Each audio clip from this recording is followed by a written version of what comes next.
Mishawaka Penn Public Library on Lincoln Way in downtown Mishawaka. A neighbor across the street took me with her daughter and son the very first time to get a library card. And I remember, I want to say the children's library card at the time was blue. And this was in the 70s, and it had a little metal plate on it, a cardboard card, because they would, the way they checked out then imprinted that plate on the cards. Early memory, you know, look at where I am now, setting up the little personal library to the point of putting index cards in each book, which is kind of funny. But I remember getting some type of a stamp. And it might have been the little date stamp where you could do the everything. Yeah. And I would stamp cards. So I think it's deep inside of us in the profession. I think that from the get-go. I read a lot of comics. My father worked at a place where he would stop by a newsstand, and on Thursdays, that's what it was. On Thursdays, when he would go to the bank with his check, like every other week, he would stop at the newsstand and get me a comic book, and he would bring it home, and I would, devour it. Batman. Probably I was more. Here we go. I was more DC Comics than Marvel.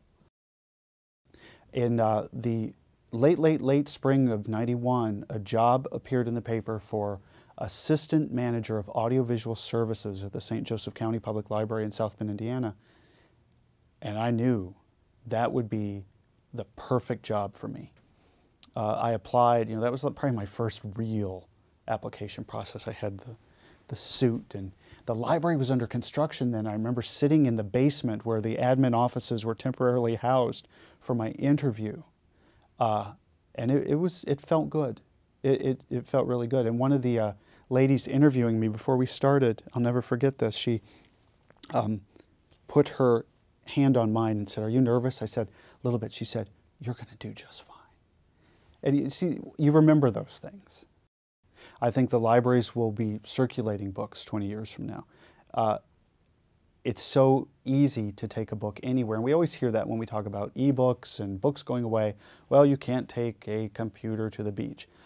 It's true. And there's something wonderfully tactile about holding a book. And sometimes when I'm doing my thing and I'm talking Web 2.0, I think people think that I've lost sight of that. And I really appreciate books. And there's nothing more wonderful than a beautiful cover and flipping through the pages. And we're not there yet. We're not there with the technology, and I think they'll always exist hand in hand. Now, if digital paper gets to the point where it's very easy to use and it doesn't get messed up, we'll see. That could change, but there will still be the idea of a book. The most important thing libraries have is the staff, the people that do the work.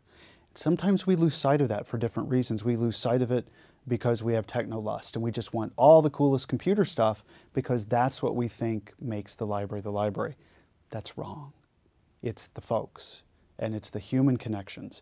And what I like is the fact that with some of the tools I talk about, we can make those human connections between people.